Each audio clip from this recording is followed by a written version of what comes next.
The dog hit the door before it finished opening, not growling, not barking. Just 110 pounds of Belgian Malinois throwing itself against the frame hard enough to crack the rubber seal along the edge, and the sound it made wasn't animal, it was architectural. Like something in the building itself had decided to push back. Nora Vance? No. The name surfaced wrong. She corrected herself before she'd even taken a second step into the hallway. She was Petra, no. Her brain was doing that thing it did at hour 11 of a 12-hour shift, cycling through names that didn't belong to her, reaching for purchase and finding nothing solid. She was Willa. Stop. Her name was Cassidy Thorn. Lieutenant Cassidy Thorn, United States Navy Nurse Corps, and she had a patient in room 14 who had not moved in 3 hours, a dog stationed outside that room who had not eaten since yesterday morning, and a handler down the hall who kept telling her, "The animal was fine. It's trained for this, ma'am. Just let it do its job." The dog's name was Duke. Duke did not look fine. Duke looked like he was waiting for someone to try something. She stopped 6 feet from the door and crouched down to his level, not because anyone told her to, because she'd grown up with a shepherd mix named Biscuit who used to sit in front of her bedroom door whenever her parents fought, and she recognized the posture. That particular combination of stillness and readiness, that wasn't aggression. It was vigil. It was something that had decided it would not move until the thing it was protecting was no longer in danger. "Hey," she said. Duke's ears didn't swivel toward her, his eyes did. "I'm not going around you," she said. "I'm going through you. There's a difference."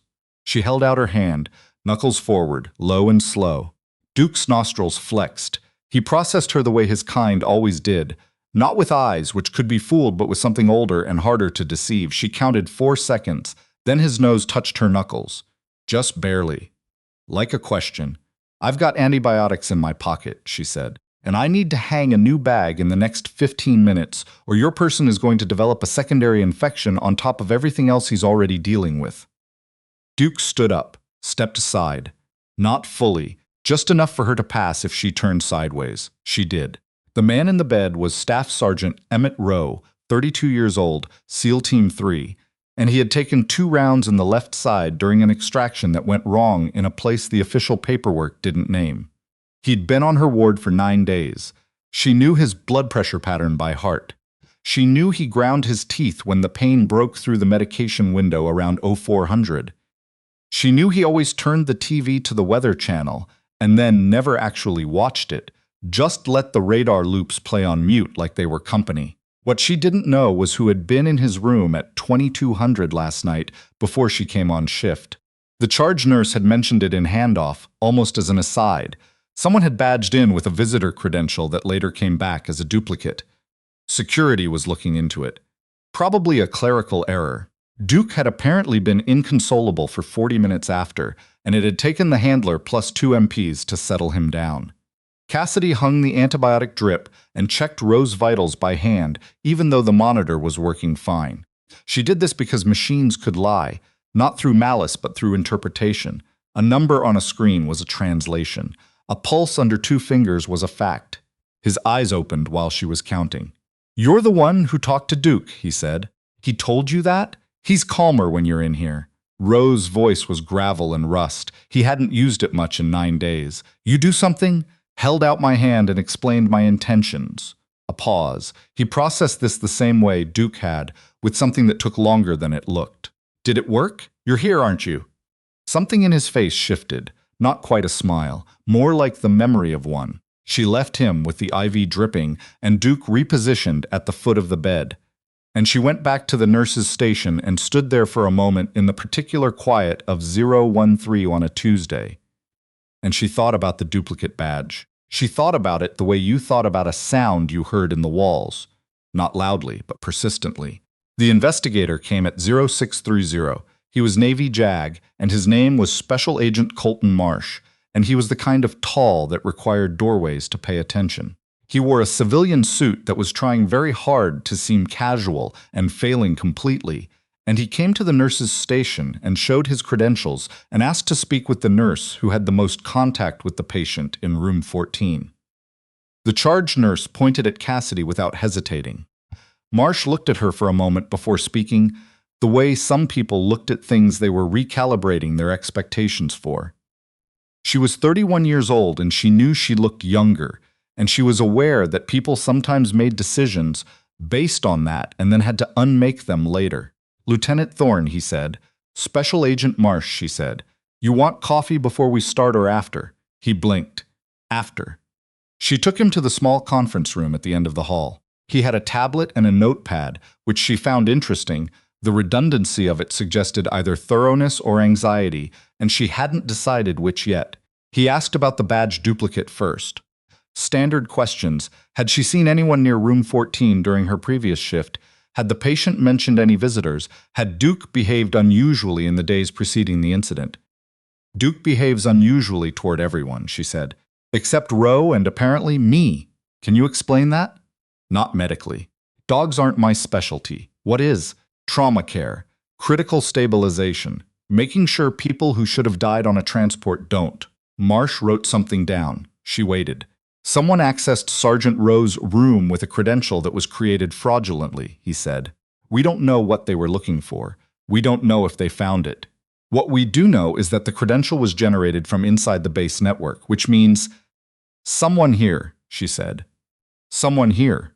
The room was very quiet for a moment. How many people had access to his case file? She asked. 43. Narrow it. We're working on it. Narrow it right now. She leaned forward slightly. Who knew his transfer timeline? Who knew which ward he'd be on before he arrived? That's not 43 people. That's a much smaller number. Marsh looked at her for a long moment. He picked up his pen, put it down. Where were you assigned before this post, Lieutenant? Camp Lemonnier. Before that, Bagram. Before that, 2 years at Portsmouth Naval Medical Center, where I was the charge nurse on the trauma ward, and I had to learn very quickly how to think about patient security, because we had 2 incidents involving people who weren't supposed to have access to sensitive personnel. Another long look. I'm trying to find out if I can trust you, he said. I know, she said. Take your time. She went back on shift at 1900 that evening and found Duke agitated in a way she hadn't seen before. Not defensive, alert. He was on his feet and pacing a half circle in front of the door, and his handler, a young corporal named Beale, was standing back with his arms crossed and an expression that said he'd already tried everything he knew. How long? She asked. 20 minutes, Beale said, since the dietary aid came through with the evening trays. She looked down the hall. The dietary cart was parked outside room 11. The aide was still working. Did you note the aide's name? Beale frowned. No. Should I have? She went to the cart. The aide was a woman in her late 40s with a laminated badge that said MC Nile T. She was moving with the practiced efficiency of someone who had done this route for years. Cassidy looked at the tray designated for room 14. It looked normal. It was supposed to look normal. But Roe was on a restricted intake protocol. Nothing oral, everything via IV, specific orders from Dr. Harrington. No. She shook her head. Whoever the doctor was, the point was that Roe wasn't supposed to receive a meal tray at all. Excuse me, she said. I need to see your routing sheet. The aide looked up. My what? Your routing sheet. The printed list you're working from that shows which rooms get trays and what those trays contain. The aide produced a folded paper from her apron pocket. Cassidy scanned it. Room 14 was on the list. Room 14 should not have been on the list. Where did this routing come from? Cassidy asked. Dietary prints them. I just deliver. I understand. But this patient is not cleared for oral intake. This tray shouldn't be here. Did anyone contact you about a change to the order? The aide looked genuinely uncertain. No, it was just on the sheet. Cassidy took the tray. She kept her voice completely level when she did it. I'm going to hold this one. I'll let dietary know. She carried the tray to the nurse's station and set it down and stood there and breathed for exactly 4 seconds. Then she called Marsh. He answered on the second ring. The routing order for room 14's meal tray was altered, she said. The patient isn't cleared for anything oral. Someone added him to tonight's dietary run after his orders were placed. A pause. Are you saying? I'm saying someone modified a document in the hospital's system today, after you and I had our conversation this morning. Another pause, longer this time. Don't touch the tray, he said. Already stopped touching it. I'm 40 minutes out. I'll be here. She hung up and looked at Duke, who had stopped pacing. He was sitting in the doorway now, watching her. Not the hallway. Not the cart. Her. She didn't know what to do with that, so she just looked back. I know, she said. Me too. The tray came back from the lab at 0200. The mashed potatoes contained a compound that was not technically a poison. It would not have killed Emmett Rowe. It would have slowed his cardiovascular response significantly enough that whatever was already compromising his recovery would have been given the upper hand. And by the time anyone traced the cause back through his labs, the window would have been closed. Marsh showed her the report in the conference room. His suit looked worse than it had that morning. She suspected he hadn't gone home. The compound was dissolved in the gravy, he said. It's a blood thinner, pharmaceutical grade, the kind used in post-surgical care, which means someone with access to the pharmacy, she said, or someone who knew how to get it. She thought about the 43 people. She thought about the smaller number. I want to see the access logs, she said, for the pharmacy and for the dietary system, both. Same 24-hour window. That's not really. I've been this patient's nurse for 9 days, she said. I know his baseline better than anyone in this building. I know what he's supposed to receive, when, and why. If you show me the logs, I'll find the overlap faster than your team will, because I'm not looking for a security breach. I'm looking for a gap in his care. That's different. Marsh looked at her for a long time. Why are you doing this? He said. Not hostile. Genuinely asking. She thought about Biscuit sitting in front of her door. She thought about the way Duke had stepped aside that first morning, not because she was unthreatening, but because she'd told him the truth about what she was there to do. Because he's my patient, she said. That's all. It doesn't need to be more complicated than that. The overlap was a name she didn't recognize. A pharmacy access credential belonging to a Lieutenant Commander Philip Eads had been used at 1610, accessing a controlled substance cabinet. The same credential had been flagged 2 months ago for an irregular checkout on a different ward, flagged and then administratively closed by someone 2 pay grades above Marsh. Eads was not on the list of 43. He shouldn't have had any reason to be near Rowe's case at all. He was assigned to the administrative support wing, scheduling and logistics. But he had a brother, Marsh told her, who'd been discharged under circumstances that Rowe's unit had been involved in documenting. An investigation that had cost the brother his career. She sat with that for a moment. He didn't do this because of money, she said. No, he did it because he's been carrying it for 2 years and someone finally told him he had a way to use it. That's what we think. Who told him? We're working on that. She nodded. She looked at the access log on the tablet in front of her. She thought about the way the compound would have worked. Slow, deniable, leaving just enough room for the story to be something else. She thought about the person who designed that. Not Eads. Eads had been a hand, a tool. Someone who'd been given a specific narrow role and pointed at it like a weapon. The duplicate badge from 2 nights ago, she said. Was it Eads? No. The badge was created from a terminal in the administrative wing. But the biometric login attached to it belongs to someone who hasn't been on base in 4 months. Meaning someone used their credentials without them knowing. Meaning someone planned this far enough in advance to build an identity layer. Marsh said, Eads was the last step, not the first. The window above the conference room door was turning gray with early light. She'd been on shift for 12 hours. Her feet had stopped communicating with her about 40 minutes ago. Tell me you have more than this, she said. We have a vehicle registered to a shell company that pulled up to the loading dock at 2147 the night the badge was used, he said. And we have a guard who remembers waving it through because it had the right sticker. The sticker. The parking sticker. For the contractors, she closed her eyes for exactly 3 seconds. And the contractor database, also accessed from the same terminal. She opened her eyes. I want to see the guard's description of the driver. Marsh hesitated. I know every physician, nurse, corpsman, aide, tech, and contractor who has been on this ward in the last 9 days, she said. Every single one, because I pay attention. It is my literal job to know who belongs near my patients and who doesn't. He turned the tablet toward her. The description was general, male, medium build, dark jacket. But there was a detail at the bottom that the guard had mentioned almost as an afterthought. A detail the guard had noted because it had struck them as odd. The driver had been wearing a lanyard, a specific color, hospital-issued, visitor grade, the kind that was supposed to be turned in at the front desk. The color was blue. She knew every person she'd seen wearing a blue lanyard in the last 9 days. There were 7 of them. 3 were family members of other patients, documented and signed in. 2 were vendor reps who'd come for a scheduled equipment review. 1 was a woman named Keely Strand, who said she was from the patient experience office and who had walked the ward twice on Wednesday, carrying a clipboard and asking questions about comfort protocols. 1 was a man she'd never gotten a name for because she'd only seen him from the back, standing near the elevator at the end of the hall, and by the time she'd registered that she didn't recognize him, he was gone. She told Marsh about Keely Strand first. Strand came in voluntarily. That was the first thing Marsh told her, and the second thing he told her was that Strand had brought a lawyer, which meant coming in voluntarily didn't mean what it usually meant. Cassidy was not in the room for that conversation. She was back on the ward because the ward didn't stop for investigations, and room 14 still had a patient in it who needed his dressing changed at 0800 and his pain assessment updated, and someone to check whether he'd actually slept or had just lain there in the dark like he sometimes did.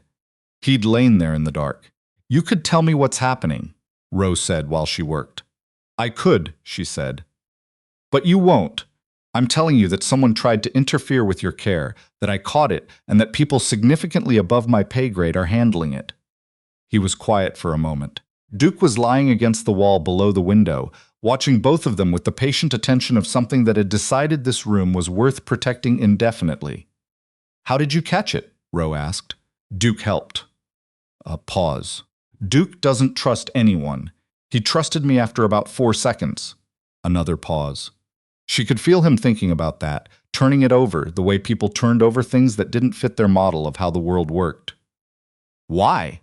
he said. She finished with the dressing and peeled off her gloves. She looked at the inside of her left forearm, at the tattoo she'd had for 7 years.